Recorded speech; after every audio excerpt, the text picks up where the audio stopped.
শীত মৌসুম শুরু না হতেই রাজধানী জুড়ে দেখা দিয়েছে গ্যাসের তীব্র সংকট। কোনো কোনো এলাকায় সকালের নাস্তা তৈরি কিংবা রাতের খাবার রান্না কোনো সময়ই মিলছে না পর্যাপ্ত গ্যাস। এতে চরম ভোগান্তিতে পড়েছেন ঢাকাবাসী। কেউ কেউ বাধ্য হয়ে বিদ্যুৎ চালিত চুলা বা এলপিজি সিলিন্ডারের উপর নির্ভর করছেন, যা খরচও বাড়িয়ে দিচ্ছে কয়েক গুণ। এদিকে শীত মৌসুমে চাহিদা ও সরবরাহের মধ্যে ঘাটতি বেড়ে যাওয়ায় সংকট বেড়েছে বলে জানিয়েছেন বিতরণকারী প্রতিষ্ঠান তিতাস, যা এখনই কাটছে না। মুখলেসুর রহমান নয়নের ক্যামেরায় ঝর্ণা রায় রিপোর্ট। বাজার থেকে নতুন চুলা কিনে এনেছেন অজুফা খাতুন। সেই চুলায় কাঠ দিয়ে রান্না হবে। তিনি জানান, কখনো মাঝরাতে কখনো ভোররাতে গ্যাস আসলেও গত ৩ সপ্তাহ ধরে গ্যাস নেই বললেই চলে, তাই বাধ্য হয়ে বিকল্প ব্যবস্থা।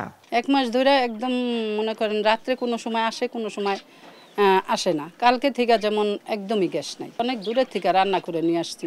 এটা তো সম্ভব নেই, 5 তলা বাইয়া যে আর এক জায়গায় রান্না করি। এখন লাকড়ি চুলা কিনে নিয়ে আসছি। কালকে সন্ধ্যার পর মাগরের আনলে 4টে হচ্ছে মাগরের আনলে, এরপরে তো গ্যাস আর আনে। গ্যাস সংকট দেখা গেল এই এলাকার প্রায় অনেক বাড়িতেই। বাসিন্দারা জানান, গ্যাস না থাকলেও প্রতি মাসেই বিল গুনতে হয়। আমাদের এখানে গ্যাস নাই, 20 দিন হবে, চুলা জ্বলেই না, একদম বন্ধ। আমাদের পুরো এলাকাই নেই, এলাকার সবাই একদম গ্যাস বন্ধ। অফিস থেকে ওরা কেউ আসতেছে না, মানে কেউ দেখতে আসে না। প্রতি মাসে বিল দিতেছি 1080 টাকা, এগুলো কোনো কমতি নেই। এটি রাজধানীর খিলগাঁও এলাকা। শীত মৌসুম শুরু না হতেই খিলগাঁওয়ের মতো রাজধানীর বাসাবো, মুগদা, মান্ডা, মালিবাগ, শান্তিবাগ, চামিলিবাগ, যাত্রাবাড়ি, মিরপুরের কিছু অংশ সহ রাজধানীর আরও বেশ কিছু এলাকা থেকে গ্যাস সংকটের তথ্য পাওয়া গেছে।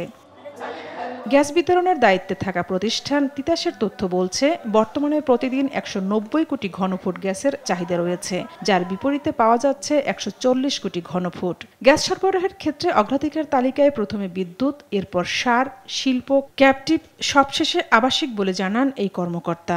এতদিন আমাদের সারের ছিল কম, এখন কিন্তু সারের ডিমান্ডটা বাড়ছে, কারণ ফেব্রুয়ারি থেকে আপনার কিন্তু আবার ওই যে ইরিগেশন এবং ইয়ার জন্য শুরু হবে। তাহলে দেখেন, আমার একটা ডিমান্ড কমলে আরেকটা ডিমান্ড বাড়ে, যেগুলো সরকারের priority, electricity, fertiliser, even industry. আপনি দেখেন যে ইন্ডাস্ট্রির ক্ষেত্রে সরকারের একটা বড় ধরনের চ্যালেঞ্জ আছে, তাই না? ইন্ডাস্ট্রিয়ালাইজেশনের। আবাসিকের ক্ষেত্রে ডেফিনেটলি তার প্রায়োরিটি একটু কম, যার কারণে কিন্তু ঢাকায় আপনি এই ক্রাইসিসটা দেখছেন এখন। চলতি বছরের সমস্যার সমাধান হবে কিনা এমন প্রশ্নের জবাবে তিনি বলেন, এটা নির্ভর করবে সরকার যে সিদ্ধান্ত নেবে তার উপর।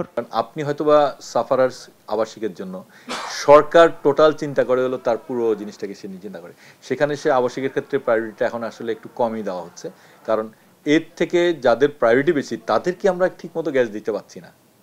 এটা তো একটা বিষয়। দেখেন, সারকে বলা হয়েছিল ফুল গ্যাস দিতে, আমি তো স্টিল পারি নাই, এখনো কিন্তু যমুনা সার কারখানা বন্ধ আছে।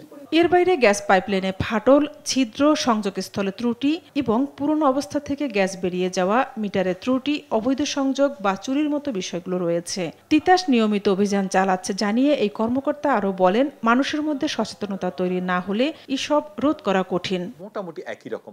ঝর্ণা রায়, দেশ টিভি, ঢাকা।